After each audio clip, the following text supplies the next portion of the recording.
తెలంగాణ ప్రభుత్వం కాంగ్రెస్ పార్టీ రైతులను మోసం చేస్తుందా అంటే 100% మోసం చేస్తుంది.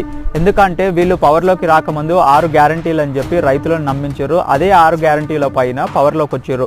పవర్లోకి వచ్చిన తర్వాత మొట్టమొదటి సంతకం రేవంత్ రెడ్డి గారు 6 గ్యారంటీల పైన చేసిన తర్వాత ఇప్పుడు రైతు భరోసా విషయంలో ముందు వీళ్ళు ఏం చెప్పారంటే 1 ఎకరానికి 15,000 రూపాయలు ఇస్తామని చెప్పారు.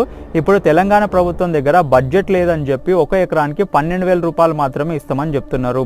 అక్కడ బడ్జెట్ లేనప్పుడు మీరు ముందుగానే హామీలు ఎందుకు ఇచ్చిర్రు? ఇక్కడ మిమ్మల్ని రైతులు 100% నమ్మి మాత్రమే మీకు ఓట్లు వేసిర్రు.